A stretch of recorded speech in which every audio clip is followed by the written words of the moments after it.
한약재 감별 정보를 말씀드리겠습니다. 본 강의는 한의신문에 약 7년여 동안 연재했던 한약재 감별 정보 한약재를 우선적으로 선택해서 진행하겠습니다. 그 약재 중에 약재 상태의 감별 부분을 요약해서 이걸 집중적으로 설명하도록 하겠습니다. 첫 번째 약재로 당귀를 설명을 하겠습니다. 당귀는 한약의 가장 오래된 서적이라고는 신롱본초경에 기록이 된 사용처가 오래됐던 그런 약재입니다. 생약명으로는 뿌리를 약으로 사용하고요. 우리나라의 경우에는 우리나라에서 안젤리카 기가스 토당귀를 기원으로 하기 때문에 우리나라 생약명은 안젤리케 기간티스로 되어 있습니다. 그러나 이제 중국하고 일본은 또 당귀를 다른 종류를 사용하기 때문에 여기 그렇게 생약명이 기간티스로 되어 있지는 않습니다. 당귀의 약성가입니다. 약성에 보면 성질이 따뜻하고 우리가 알다시피 생혈작용이 있고요. 심장을 보여주고 허약한 것도 도와주고, 그런데 여기에 보면 어혈을 없애는 작용이 있다 이렇게 되어 있습니다. 그래서 당귀의 전체적인 효능하고 연계가 되겠습니다. 당귀 그 양명이 붙은 연유는 마땅히 돌아갈 대로 돌아갔다는 그런 의미이기 때문에 기혈, 가규, 소규 그래서 여러 가지 내용이 있습니다. 또 전설상에 보면은 이거 말고도 여러 종류의 당귀의 이름이 붙은 연유가 있습니다. 여기 중국에서 두 번째 보면 당이 돌아오길 바란다는 뜻으로 옛날 중국에서 부인들이 전쟁터에 나가는 남편의 품에 넣어줘서 안전하게 돌아오라 그런 뜻에서 이름이 붙었다 하는 그런 기록도 있습니다. 당귀의 기원종으로 된 거는 세 종류죠. 참당귀하고요. 우리나라의 참당귀하고요. 중국의 안젤리카 시넨스가 있고요. 우리가 보통 일당귀라고 하는 안젤리카 아큐틸로바 세 종류가 있습니다. 우리나라의 경우에는 이제 이 중국 당귀에 대한 사용을 일부 제한을 하고 있기 때문에 최근에는 들어오기도 합니다만은 제한을 하고 있기 때문에 우리나라에서 주로 이야기하는 건 토당귀하고 일당귀가 주로 이야기가 되겠습니다. 산지입니다. 참당귀 안젤리카 기가스는 우리나라 한국과 중국에 특히 우리나라 경우에서는 유통 수급을 위한 보호종에 속하는 그런 식물체가 되겠습니다. 중국 당귀 안젤리카 시넨시스는 한국에서는 나지를 않습니다. 물론 일본에서 나지도 않고요. 중국의 감숙, 사천 대표적인 데가 이제 감숙 지역인데요. 감숙 지역에서 나는 걸 볼 수가 있습니다. 일당귀는 한국과 중국, 일본에서 재배를 하고 있습니다. 뒤에 이제 식물을 보면은 알겠지만은 우리가 쌈 채소집에서 쉽게 볼 수 있는 대표적인 쌈 채소 식물에 속하겠습니다. 당귀의 한의학적인 효능은 이제 우리가 알다시피 보혈작용입니다. 보혈작용. 그런데 많은 문헌에 보게 되면은 여기는 화혈이라고도 표현했습니다만은 생혈 등등 이런 표현을 많이 사용하는데 이 주치를 한번 살펴볼 필요가 있습니다.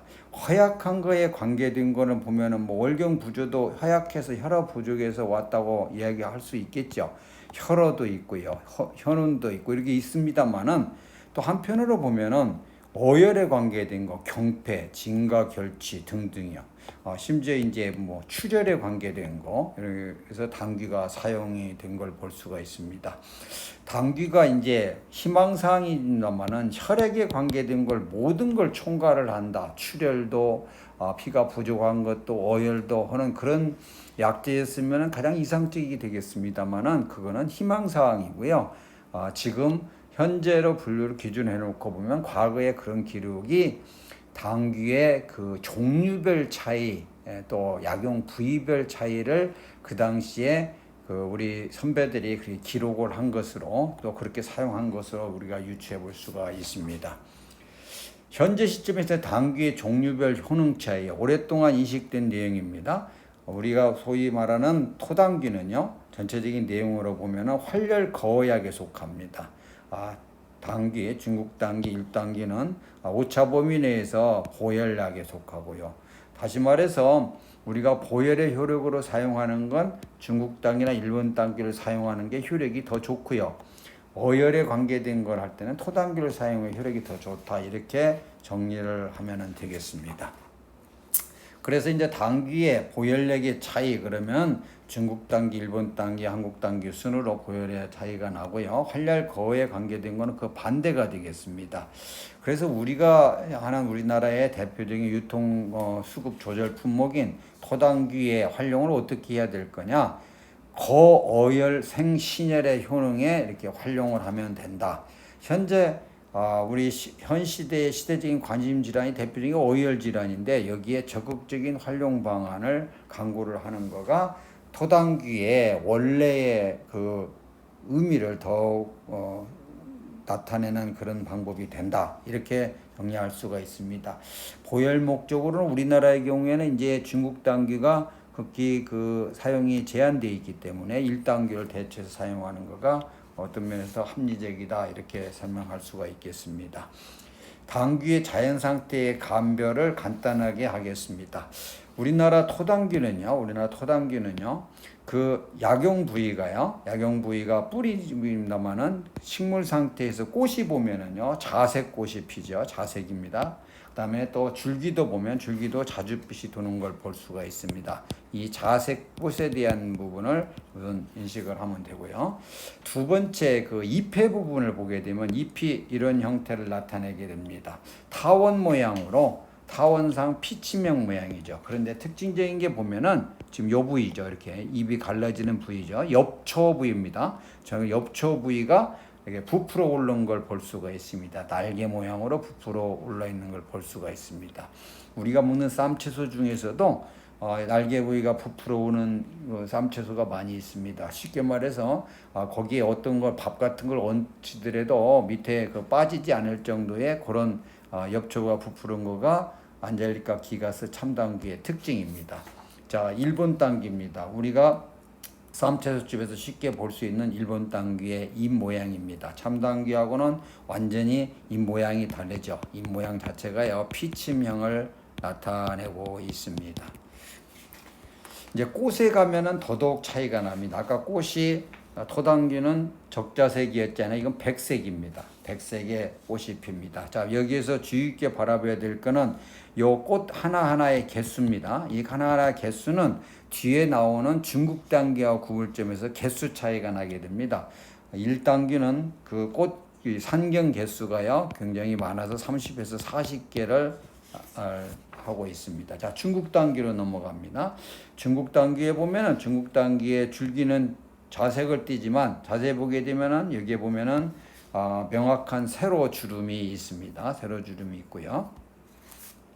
중국 당귀의 잎입니다. 잎이 보면은 좀 토당귀나 1단귀 모양하고는 완전히 다르죠. 전체적으로 보면 계란 모양을 형성하고 있다 해서 난형이라고 얘기할 수가 있습니다. 자, 꽃입니다. 꽃대가 붙어 있는 요 개수를 이렇게 세개 보면은 이 꽃이 백색인데요. 산경 개수가 보면은 상대적으로 아주 적습니다. 뭐에 비해서요? 1단귀에 비해서요. 그 열매가 맺힌 것도 보면은 당연히 적겠죠. 이제 구체적으로 보게 되면 열매가 보면은 이렇게 깃이 달려 있는 걸 확인할 수가 있는데 그 전에 꽃색깔하고 산경 개수 가지고 구분을 할 수가 있습니다. 우리나라에 잠깐 혼용돼서 했던 구당귀인데요. 중국에서 자생하기 때문에 중국 당귀라고 잘못 들었던 대표적인 식물입니다. 잎 모양 완전히 들리고요. 꽃도 보면은 황록색으로 완전히 다르죠. 구당귀라고 그러는데 실제 우리나라에서 구당귀라는 이름보다 중국 당귀로 잘못 유통됐던 일이 있던 약재입니다. 여기에 대한 자연 상태의 식물 검색은요, 아까 얘기했다시피 이 붉은색 색깔을 먼저 볼 필요 있습니다. 꽃이 적색이냐 백색이냐에 따라서 우리 참당귀와 중국 당귀, 일본 당귀가 구분이 됩니다. 두 번째에 이제 잎의 모양입니다. 타원상 피치명, 난형. 그래서 잎 모양이 달랐죠. 또 일본 당귀하고 중국 당귀의 차이점은 아까 산경 개수 차이라고 그랬습니다. 그래서 요 검색표를 가지면 세 종을 구분을 할 수가 있겠습니다. 약재 상태의 감별 대단히 중요한 부분이죠. 우리가 사용하는 게 약이니까요. 어떤 거를 기준으로 할 거냐? 제일 첫 번째 기준은요, 약재 색깔의 색깔 부분입니다. 색깔 부분. 중국 당귀는 황갈색을 띠는 반면에 토당귀하고 일당귀는 종갈색을 띱니다. 두 번째 이제 단면을 보게 되면은 정확하게 구분이 되는 게 유실이 명확하지 않냐, 유실이 명확하냐, 유실이 중간 정도냐 가지고 세종을 구분을 할 수가 있습니다. 유실이 명확하고 명확하지 않고에 따라서 명확하지 않기 때문에 목부와 피부의 구분이 뚜렷하지 않고요. 목부와 피부 구분이 보다 뚜렷한 편이고 보다 뚜렷하다고 그랬습니다. 그런데 중국 단계로 가면 확실히 뚜렷해집니다. 따라서 네 단계로 단기 약재를 구분하자면 첫째는 외부의 그 표면 색깔입니다. 두 번째 절단면의 유실 부분입니다. 또 여기에 추가로 목부 피부 구분이 뚜렷하냐 참고 소형으로 될 수가 있습니다. 따라서 최종적으로는 단면이 유백색이냐 단면이 황백색이냐 단면이 노란 황갈색을 띠냐를 가지고 색깔 가지고 약재를 구분을 할 수가 있습니다. 이게 이제 그 토당귀입니다. 토당귀. 당귀 종류는 똑같이 안젤리카 속에 속하기 때문에 공통점이 있습니다. 그 공통점을 먼저 말씀을 드리겠습니다. 잔뿌리에 보면은요. 잔뿌리에 보면 이와 같이 세로주름이 있습니다. 그리고 여기 보면 볼록볼록 피어나온 게 있죠. 가로에 피공이입니다. 피공이 보이게 되고요. 뭐 잔뿌리는 당연히 비틀려지죠. 이쪽에 근경 부위로 가면 이와 같이 환문, 고리 모양의 무늬가 있는 세 가지 종류의 그 공통점을 가지고 있습니다. 문헌에 보면은 세 가지가 다 기록이 되어 있습니다만은 그 기록된 내용이 표현이 다르기 때문에 혼란이 될 수가 있습니다. 이게 참당귀 모습입니다. 참당귀는 대표적으로 지금 이 모습을 자세히 인식할 필요가 있는데요. 일단 색깔이 유백색이죠. 단면이요, 유백색이죠. 그 다음에 색깔이 하얗 것도 하얗고요. 여기 목부하고 이 피부인데 경계선이 여기 유관속인데 유관속이 있긴 있습니다만은 좀 흐릿하죠. 아까 목부 피부 구분이 좀 뚜렷하지 않다고 그랬습니다. 전체적으로 보면은 이제 이 얘기하는 유성이요. 유성층이 가장 낮습니다. 그래서 거기에 대한 거를 이제 문헌에 기반해서 정리를 하게 되면 붉은 글씨를 먼저 봐요. 유성이 제일 작습니다. 제일 작고 목부와 피부의 구분이 뚜렷하지가 않습니다. 형성층 부분은 유백색을 띱니다. 아까 공통점은 이야기를 했습니다. 공통점은 세로주름이 많고 피공 모양이 있고 한문이 있고 이건 공통적인 내용이 되겠습니다. 자, 1번 단계입니다. 보면은 비슷하지요. 토단계하고 비슷하지요. 아까 공통점, 한문이 있는 거, 세로주름이 있는 거, 피공이 있는 거 다 똑같습니다. 다 그런데 뭘 주의 있게 봐야 되냐면 이 부분입니다. 이 부분이 아까 그 토당귀에 비해서 상대적으로 색깔이 약간 노란 색깔이 더 진하게 될 겁니다. 이제 더 특징적으로 보면은 유성이 좀 상대적으로 지금 많아지는 거예요. 무엇보다 많아지냐면 토당귀보다 많아지는데 중국 당귀보다는 형편이 없어지는 겁니다. 요 보면은 유관속도 보면은 상대적으로 짙잖아요. 그래서 여러 가지 구분으로 말하면은 토당귀에 비해서 목부와 피부의 구분이 뚜렷하다 이렇게 이야기를 할 수가 있습니다. 1단귀의 특징은 유성이 중간 정도, 토당귀와 중국 당귀의 중간 정도, 그 다음에 유관속 형성층을 중심으로 한 목부 피부의 구분이 토당귀보다는 약간 더 뚜렷해지고 그러나 중국 당귀보다는 약하고요. 그래서 전체적으로 약간 노란 색깔을 띠기 시작을 한다. 그런 내용이 지금 여기 유성은 중간 정도, 비교적 뚜렷하다. 목부가 황백색을 띠냐? 아까 공통점은 아까 이 얘기한 내용이 여기 있습니다. 자, 중국 당귀입니다. 겉으로 보면 뚜렷하게 차이 나는 거가 첫째 색깔이 틀리죠. 황종색을 나타내기죠. 여기 보면은 중국의 그 감숙성의 미년이라는 동네입니다. 미년이라는 동네 대표적인 산지인데요. 거기 보면 당귀의 고향 그랬습니다. 거기에서 중국 당귀를 대량으로 재배하고 중국의 대표적인 그 재배 지역이고 산출 지역이거든요. 그래서 거기 중국 당귀에 대한 내용인데 벌써 약재 상태에서 보면 이거는 이제 종단면, 이거는 횡단면입니다. 종단면에 보면 전체적으로 기름층이 유성이 대단히 높죠. 목부 피부 구분을 봐요. 여기 가운데 형성층을 중심으로 해서 목부와 피부의 구분이 뚜렷합니다. 형성층도 보면은 황갈색을 뚜렷하게 나타내는 걸 볼 수가 있고요. 그래서 약재 상태에서 중국 당귀에 대한 정리를 하자면은 유성이 대단히 뚜렷하다. 형성층이 황갈색으로 환상을 띈다. 목과 피부 구분이 확실하다 등등. 나머지 아까 세로주름, 뭐 피공, 돌기, 환문 요거는 공통 사항입니다.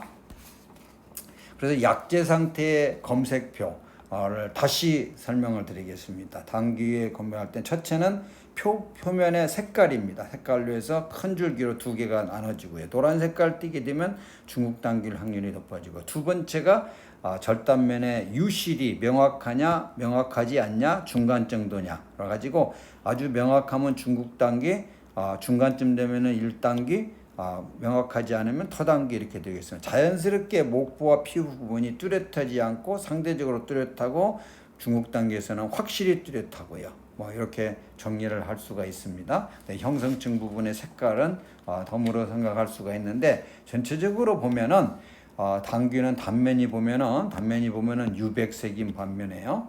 중국 당귀는 약간 황백색을 띠게 되고요. 일본 당귀는 약간 황백색을 띠고 중국 당귀는 보다 진한 황갈색을 띈다. 이렇게 정리를 할 수가 있습니다. 당귀의 한의학적인 효력은 기원에 따르게 다르므로 구분해서 사용하는 것이 바람직합니다. 다시 말하지만 보혈력은 중국 당귀, 일본 당귀, 토당귀의 순으로 사용하는 게 맞고요. 만일에 보혈에 토당귀를 사용하려면 토당귀의 주된 그 기전에 따라서 거어혈한 다음에 그다음에 생신혈하는 원리로 사용을 하면 될 겁니다. 활혈거혈력은 토당귀, 일본 당귀, 중국 당귀 순으로 이렇게 효력이 정리할 수가 있습니다. 중국 당귀의 경우는 한국에서 유통이 제한적으로 보혈의 목적으로 일본 당귀 활용이 바람직하다. 한국 당귀는 다시 말합니다만은 어혈 원인인 각종 혈관 질환에 한국 당귀의 활용이 적극 요구된다. 당귀 종류의 자연 상태의 감별 기준 최종 정리합니다. 꽃 색깔로 구분을 했습니다. 그 다음에 잎의 모양으로 구분을 했고요. 그 다음에 소상경의 모양으로 구분을 했습니다. 단면 종류의 약재 상태의 감별도를 보면은 단면의 유실의 밀집도를 가지고 구분해도 되고요. 목부와 피부의 구분을 가지고도 구분을 할 수가 있습니다. 본 강의는 이제 약재 상태 감별 부분을 요약해서 설명을 했습니다. 이 약재에 대한 보다 구체적인 내용, 한의학적인 내용, 자연 상태의 감별, 약재 상태의 보다 구체적인 내용은 포라메디카에서요. 포라메디카에서 확인할 수가 있겠습니다. 이상으로 당귀에 대한 모든 내용을 마치도록 하겠습니다.